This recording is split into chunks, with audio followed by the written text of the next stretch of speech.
श्री कृष्ण गोविंद हरे मुरारी नाथ नारायण वासुदेवा।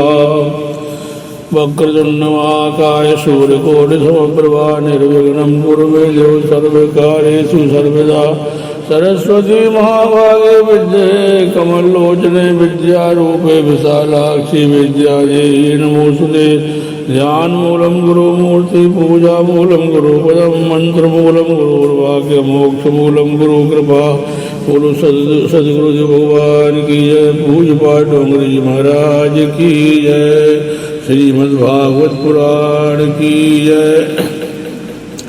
आज सप्तम स्कंध में प्रहलाद का प्रसंग सुने। प्रहलाद वैसे तो 5 वर्ष का है, फिर भी मेरा 5 स्त्रियों के साथ विवाह हुआ है, 5 पत्नियां मुझे चैन से नहीं बैठने देती। ये मुझे नचाती रहती है, भी हमेशा आतंक रहती है। इस प्रकार प्रहलाद कह रहे हैं। श्री कृष्ण गोविंद हरे मुरारी हे नाथ नारायण वासुदेवा। भोजन से तृप्ति नहीं होती, भोग से यदि तृप्ति हो सकती तो यह जीव तो कई जन्मों के भोग करता आया है, फिर भी उसे तृप्ति नहीं हुई। तृप्ति भोग से नहीं, त्याग से ही हो सकती है। यह लूली जी मुझे बहुत रचाती है, यदि इसे राजी करता हूँ तो आंखें सताने लगती है कि जरा सिनेमा तो दिखा दो।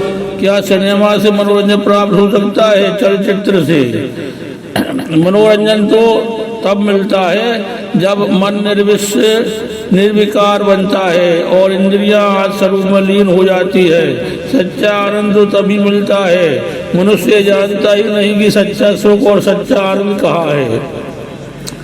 आंखों को समझता हो तो कान चैन नहीं लेने देते, उन्हें तो रेडियो से सिनेमा संगीत सुनना है, नाना प्रकार के गीत सुनना है। जो व्यक्ति मानव जीवन सफल करने की इच्छा रखता है वह श्रृंगारी गीत कभी नहीं सुनता। इस पर सुख भी मुझे सताता है। मैं जानता हूँ कि मेरा शरीर हाड़ मांस के सिवा और कुछ भी नहीं है, फिर भी मैं लाचार हूँ। मेरा सयानापन न जाने कहाँ गायब हो जाता है। इन इंद्रियों के अनेक पत्नियों वाले पति सी मेरी दुर्दशा कर दी है। मेरी दुर्दशा तो देखो, इन इंद्रियों ने अनेक पत्नियों वाले पति सी मेरी दुर्दशा की है। मेरी दुर्दशा तो देखो। जेनेक तो च्युत विकर्षित मामृतभृता शिशनो तेयस्तो गुजरम सुदृढ़म कुतश्चित् ग्राणोन्यतपस्तपलद्रक वाचा कर्म शक्तिर्वह्यः पत्न्या योगे पति लुलंती। हे अच्युत, हमेशा आतृप्त रहने वाली है जी मुझे स्वादिष्ट रसों की ओर खींचती है। जननेन्द्रियां विषय भोग के लिए सुंदर स्त्री की ओर, त्वचा कोमल स्पर्श की ओर, पेट भोजन की ओर, कान मधुर संगीत की ओर, नाक भीनी भीनी सुगंध की ओर, चपल नेत्र सौंदर्य की ओर मुझे आकर्षित करते रहते हैं। कर्मेंद्रियां भी अपने अपने विषयों की ओर मुझे आकर्षित करती है। मेरी दशा तो ऐसी हो रही है जैसे कई पत्नियों वाले किसी पुरुष को सारी पत्नियां अपने अपने शयनगृह की ओर खींच रही हो। श्री कृष्ण गोविंद हरे मुरारी हे नाथ नारायण वासुदेवा। श्री कृष्ण गोविंद हरे मुरारी नाथ नारायण वासुदेवा। कृष्ण वासुदेवं देवं कंसचारूढमर्दनं देवकी परमानंदं कृष्णं वंदे जगत गुरुम। यह कथा किसी और साहब की नहीं, जीव मात्र की है। 5 इंद्रियों के 5 विषय सच्चे पति नहीं है, किंतु पति होना चाहते हैं। वैसे तो 5 इंद्रियों के पति तो परमात्मा ही है। इंद्रिया परमात्मा के साथ ही सोती है, वे विषयों के साथ नहीं सो सकती है। तृप्ति भोग में नहीं, त्याग में है। ये आवेग को सहकर उसे नियंत्रित करोगे तो सुखी होगे। भोग से वासना बढ़ती है, वो भोग से इंद्रियों की रक्षा नहीं क्षय ही होता है। भक्ति रस से ही इंद्रियां पुष्ट हो सकती है। विषयों को चिंतन करने से शक्ति का क्षय होता है। ईश्वर स्मरण से शक्ति की प्राप्ति होती है। प्रहलाद आगे कहते हैं, प्रभु आप कहते हैं कि संसार का मोह त्याग कर मेरा ही भजन करो, किंतु भजन करें तो कैसे करें? आपने संसार में विषयों का ऐसा आकर्षण रचा है कि बड़े बड़े ज्ञानी भी भटक जाते हैं। माया ने संसार में विषयों का ऐसा आकर्षण रचा हुआ है कि बहुत से विद्वान ही भटक जाते हैं। संसार का सुख वैसे तो विषय है, फिर भी अमृत सा ही लगता है। संसार के विषय ऐसे आकर्षक क्यों बनाए हैं आपने? जगत में ऐसे सुंदर पदार्थों को उत्पन्न ही क्यों किया? इन्हीं से तो इंद्रियां लल जाती है, लिहाजा भी फंसती है। नाथ में बालक हूँ, मेरी त्रुटियां क्षमा करना, किंतु मैं कहता हूँ कि जगत को सुंदर बनाया है तभी तो इंद्रियां मोहग्रस्त हो जाती है। इस जगत के विषय ऐसे सुंदर है कि आँख ने देखा नहीं कि चित्त चंचल हो गया। संसार को ऐसा सुंदर न बनाया होता तो कितना अच्छा होता। आप इंद्रियों को बस में रखने के लिए कहते हैं, किंतु इस सुंदर दृश्य को देखकर सियानापन हवा हो जाता है। परमात्मा ने सोच समझकर ही संसार को सुंदर बनाया है कि मेरी संतान सुखी हो, किंतु मर्यादा का उल्लंघन करके आसक्ति पूर्वक भोग करके मनुष्य दुखी हो जाए तो उसके लिए ईश्वर क्या करे? इसमें ईश्वर का क्या दोष है?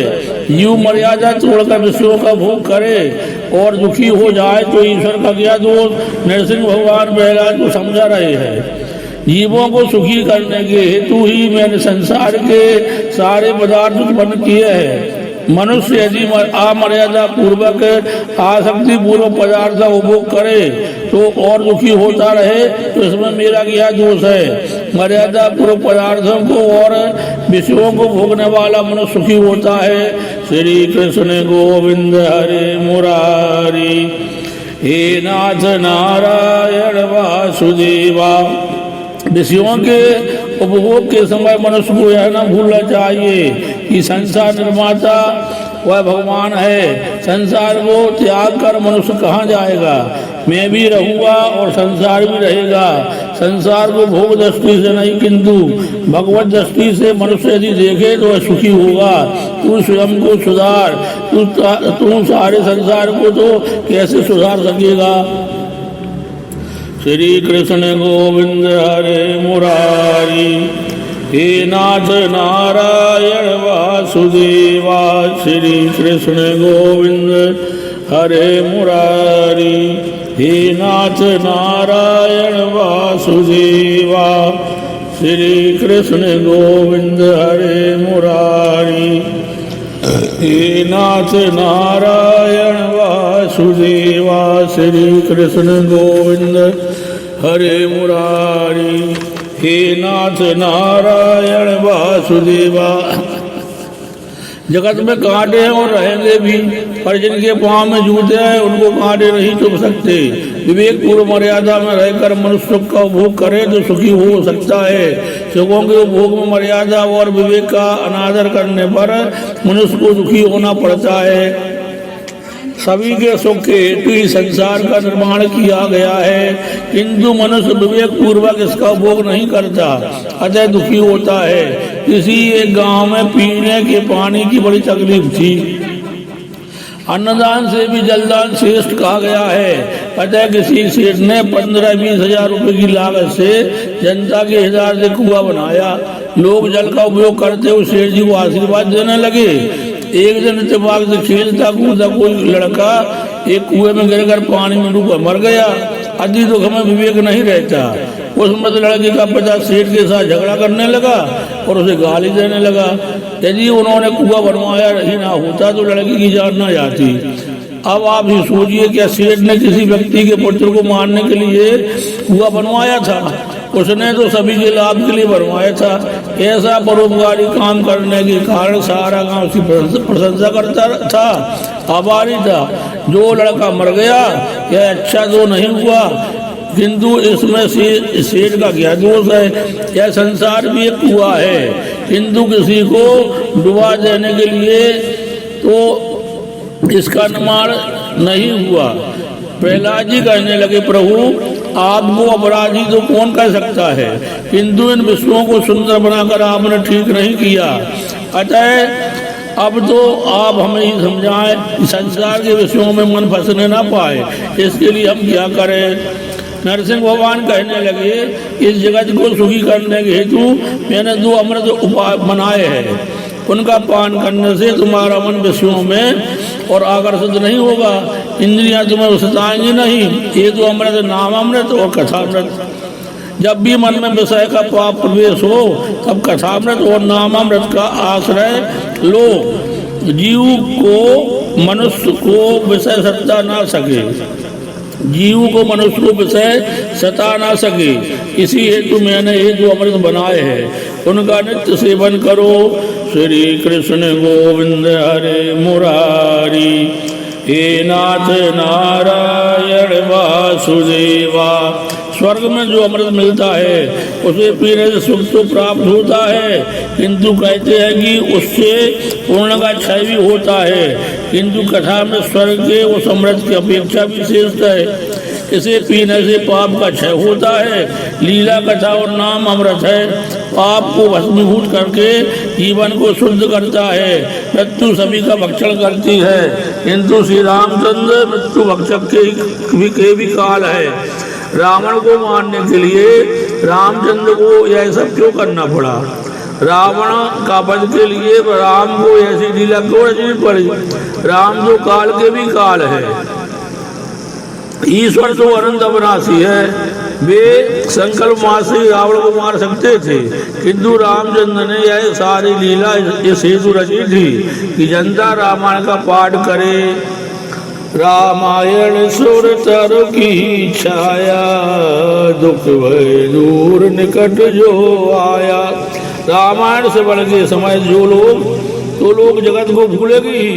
उन्होंने रावण का वध करने के लिए नहीं, किंतु कलयुग के लोगों को लीला श्रवण करने में तल्लीन करने के हेतु जन्म लिया था। लीला कथा मोक्ष दाता है। प्रत्येक इंद्रियों को प्रेम से अपनी ओर खींचकर गोपियों को परमानंद का दान करने के लिए श्री कृष्ण की लीला थी। वे चाहते थे कि गोपियाँ मेरी लीला सुने और जगत को भूल जाए। कृष्णाय वासुदेवाय हरि परमात्मने प्रणत क्लेश नाशाय गोविंदाय नमो नमः। श्री कृष्ण गोविंद हरे मुरारी, हे नाथ नारायण वासुदेवा। उन्होंने गोपियों को मरने से पहले परमानंद का दान दिया। रामलीला काम विजय की लीला है। श्री कृष्ण भगवान की काम जो पर्या विजय है।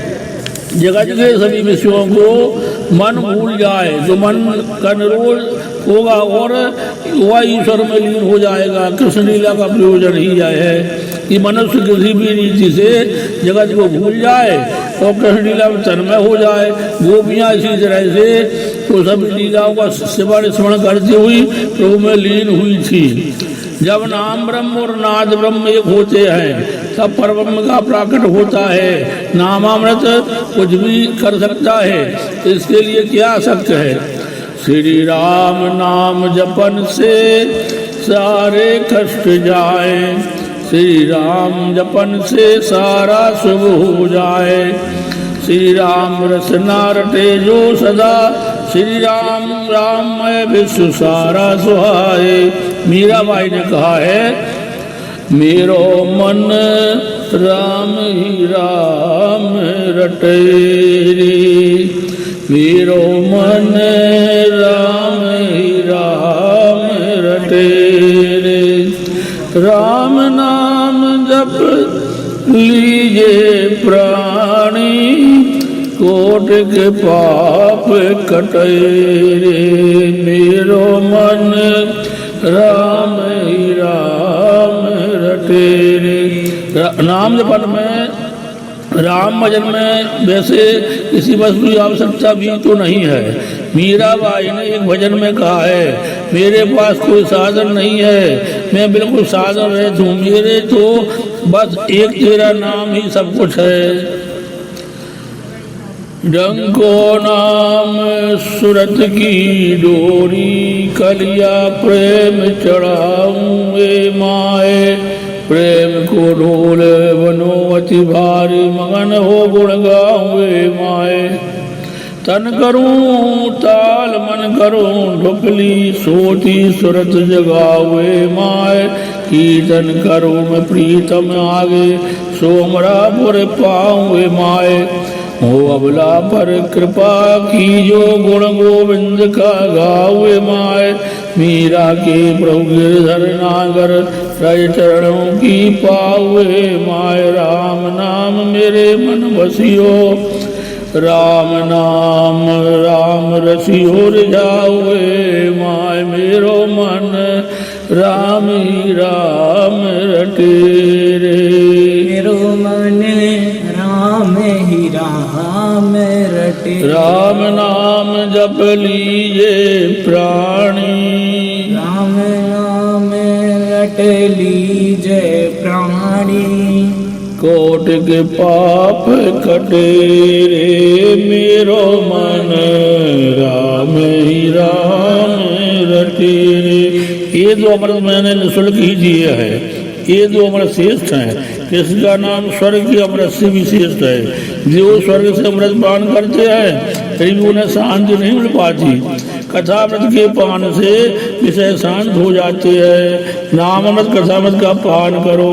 श्री कृष्ण गोविंद हरे मुरारी, हे नाथ नारायण वासुदेवा। श्री कृष्ण गोविंद हरे मुरारी, हे नाथ नारायण वासुदेव। बोलो श्री कृष्ण भगवान की जय। श्रीमद् भागवत पुराण की जय। संत श्री डोंगरी जी महाराज की जय। जय जय श्री राधे।